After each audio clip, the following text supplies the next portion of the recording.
कहानी की शुरुआत होती है सैंटी नाम के एक आदमी से जो अपनी वैन में सो रहा था। अचानक उसकी आंख खुली तो बेगोना नाम की एक पुलिस वाली ने उसे वहां पर वैन पार्क करने से मना कर दिया। इसके बाद सैंटी काम के लिए भी देर से पहुंचा तो उसके बॉस रोमुलू ने उसे बची हुई तनख्वाह देकर काम से निकाल दिया और जाने से पहले सैंटी को जहाज के बाथरूम भी साफ करने पड़े। बाद में जब सैंटी अपनी गाड़ी से जा रहा था तो उसका पेट्रोल भी खत्म हो गया, जिसके बाद वो जैसे तैसे गैस स्टेशन पहुंचा जहां वो अपने दोस्त पेड्रो से मिला। सैंटी ने उसे बताया कि उसका अपनी पत्नी मेटी से तलाक होने वाला है। बाद में जब वो वकील से मिलने पहुंचा तो वकील ने उसे और मेटी को बताया कि तलाक के बाद उन दोनों की जायदाद आधी आधी हो जाएगी। मेटी ने कहा कि वो जल्द से जल्द तलाक चाहती है, पर वकील ने कहा कि इसमें थोड़े महीनों का समय तो लगेगा। वहां से बाहर निकलकर सैंटी को एक लॉटरी टिकट बेचने वाली औरत ने आवाज दी और सैंटी ने भी मजे मजे में एक लॉटरी टिकट खरीद ली। उसने टिकट अपनी सिगरेट की डब्बी में रखी और चला गया। फिर शाम को सैंटी अपने कॉलेज की रीयूनियन पार्टी में पहुंचा जहां वो अपने दोस्त पेड्रो और मार्कोस से मिला।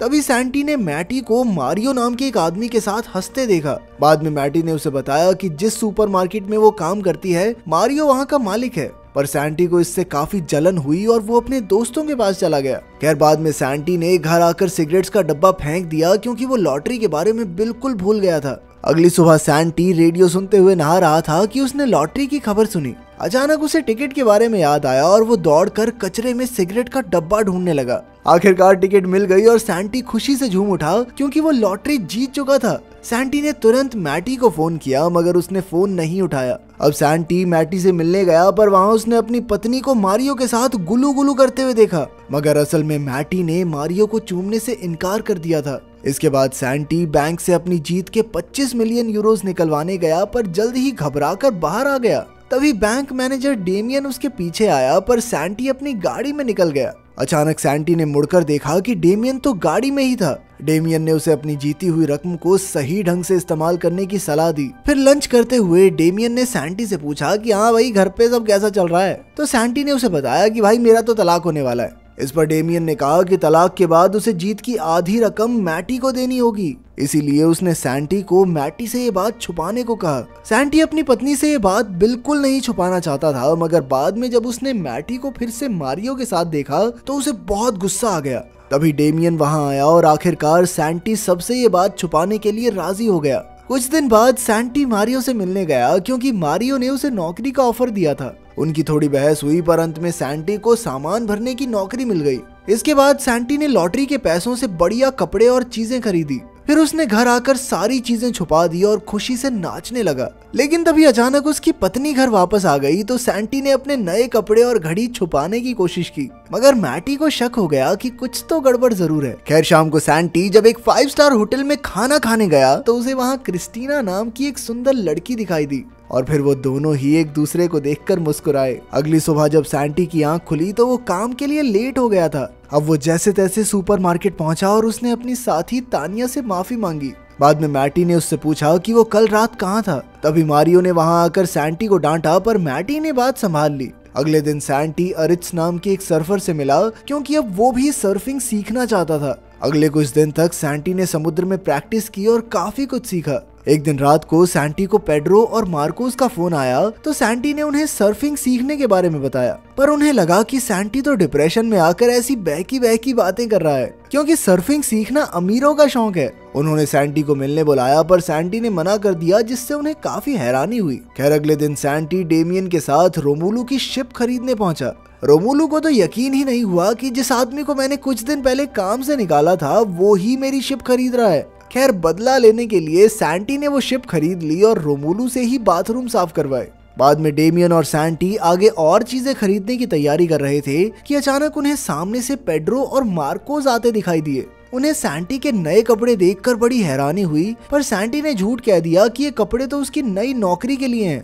खैर फिर पेड्रो और मार्कोस ने उसे कहा कि आजकल वो उन्हें नजरअंदाज करने लगा है और वो वहां से नाराज होकर चले भी गए। इधर सैंटी और डेमियन बढ़िया खाना खाकर सैंटी के घर पहुंचे। जब सैंटी अंदर गया तो उसने देखा कि मैटी के माता पिता लॉरा और मिगेल डिनर के लिए आए हुए थे। सैंटी उनके साथ डिनर टेबल पर बैठ तो गया लेकिन खाना खाने में बहुत मुश्किल हो रही थी। लेकिन जल्द ही ज्यादा खाने की वजह से उसका पेट खराब हो गया और वो बाथरूम में भागा। तब लॉरा ने मैटी से उसकी शादीशुदा जिंदगी के बारे में पूछा तो मैटी ने झूठ कह दिया कि सब कुछ बढ़िया है। फिर जब सैंटी वापस आया तो मिगेल ने सैंटी की महंगी घड़ी देखी। सैंटी ने झूठ कह दिया कि ये नकली है, ये बहुत सस्ती है। तो मिगेल कहने लगा कि बेटा लग तो बढ़िया रही है, मेरे लिए भी ले आई हो एक। तभी अचानक सैंटी का फोन बजने लगा पर उसने फोन उठाया ही नहीं। जब मैटी ने उसे फोन उठाने को कहा तो सैंटी ने हड़बड़ाकर मैटी के माँ बाप को बता दिया कि वो दोनों तलाक ले रहे हैं। बाद में जब सैंटी वहाँ से वापस जा रहा था तो उसने अपने दोस्तों पेड्रो और मार्कोस को सस्ते बार में शराब पीते देखा। खैर जब वो होटल में बैठकर अपने महंगे महंगे गैजेट्स के साथ खेल रहा था तो उसे काफी अकेलापन महसूस हुआ। उसके पास इतने पैसे थे लेकिन खुशियां बांटने वाला कोई नहीं था।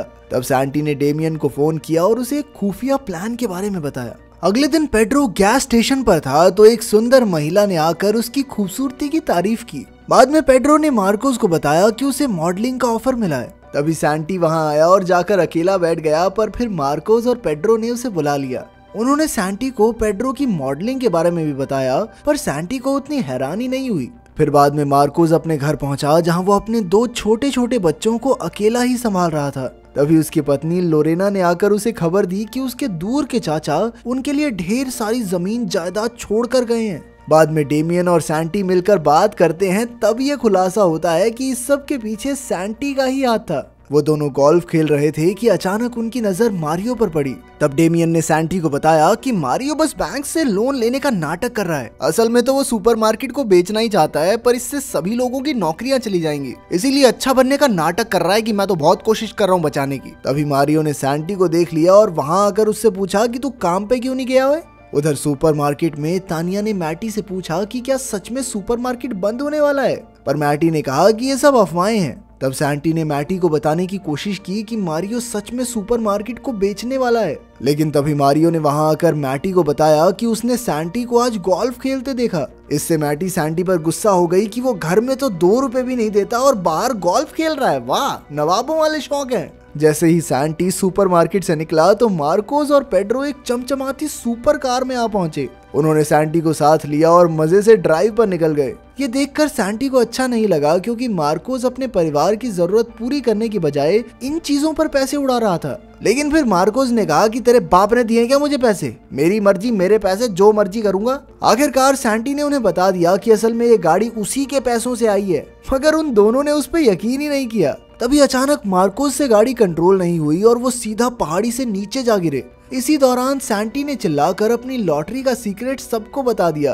खैर कुछ देर बाद वो जैसे तैसे तैरकर बाहर आ गए। अगली सुबह मैटी को मारियो का फोन आया, जिसे देखकर सैंटी को बहुत जलन हुई और उसने भी मैटी को जलाने के लिए क्रिस्टीना को फोन किया। उस रात मैटी मारियो के साथ डेट पर गई और सैंटी क्रिस्टीना के साथ, मगर उन दोनों को ही बिल्कुल भी मजा नहीं आया। बाद में वो दोनों एक ही वक्त पर घर पहुंचे तो उन दोनों ने ही अपने नए साथियों के साथ खुश होने का नाटक किया। फिर अगले दिन मारियो ने मैटी को फोन करके सुपरमार्केट बुलाया और फिर सबको बता दिया कि सुपरमार्केट बंद हो रहा है। उसने झूठ कह दिया कि उसने सुपरमार्केट को बचाने की बहुत कोशिश की। इस सब से मैटी बहुत दुखी हो गई, मगर फिर सैंटी ने उसका मन बहलाने के लिए उसे डिनर पर चलने को कहा। जब मैटी घर पर वापस आई तो सैंटी ने सारा घर चकाचक साफ कर दिया और साथ ही उसने मैटी का पसंदीदा खाना भी तैयार रखा था। फिर बातें करते हुए सैंटी ने कहा कि उसे यकीन नहीं हो रहा कि वो दोनों तलाक ले रहे हैं। ये सुनकर मैटी को भी एहसास हुआ कि उन दोनों से ही गलतियां हुई हैं। उन्होंने एक दूसरे से माफी मांगी और आखिरकार एक दूसरे को चूम लिया।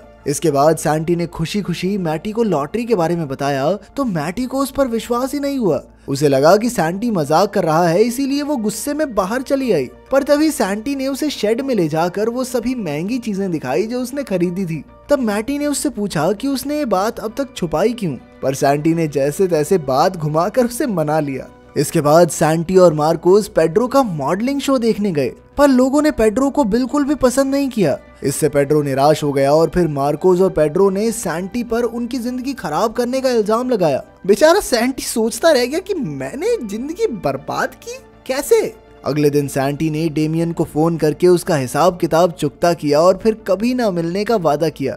उधर मैटी की सहेली लोरेन ने उसे सैंटी पर केस करने को कहा ताकि उसकी लॉटरी के आधे पैसे मैटी को मिल जाएं। मगर तभी मैटी ने देखा कि सैंटी ने तो आधे पैसे खुद ही उसके बैंक अकाउंट में भेज दिए थे। तभी उसके पास तलाक के कागजात आ गए, लेकिन मैटी को एहसास हुआ कि वो अब भी सैंटी से प्यार करती है। साथ ही उसे फोन आया कि सुपरमार्केट फिर से खुल रहा है। मैटी वहां पहुंची तो तानिया ने उसे बताया कि किसी ने पूरा सुपरमार्केट खरीद लिया है, जिसका मतलब अब उनकी नौकरी नहीं जाएगी। मैटी मारियो को ये खुशखबरी देने गई, पर तभी उसके सामने एक खुलासा हुआ कि मारियो ही ये स्टोर बेच रहा था। खैर तभी डेमियन ने वहां आकर कहा कि मारियो को नौकरी से निकाला जाता है और अब से सुपरमार्केट की डायरेक्टर मैटी होगी। मैटी बहुत ज्यादा खुश हो गई और वो सैंटी को ढूंढने लगी। सैंटी इस वक्त एयरपोर्ट पर था और मैटी उसे ढूंढते हुए वहां तक पहुंच गई। काफी देर ढूंढने के बाद आखिरकार उसे सैंटी मिला। मैटी ने उसे जोरदार थप्पड़ मारा कि कहां जा रहा था कुत्ते, मुझे छोड़ के, और फिर उन दोनों ने एक दूसरे को चूम लिया। इसके बाद उन दोनों की जिंदगी में सब कुछ बढ़िया हो गया और दोनों मस्त ऐश काटने लगे। अगर वीडियो पसंद आई तो लाइक कर देना, चैनल को सब्सक्राइब कर देना। मिलते हैं अगली वीडियो में।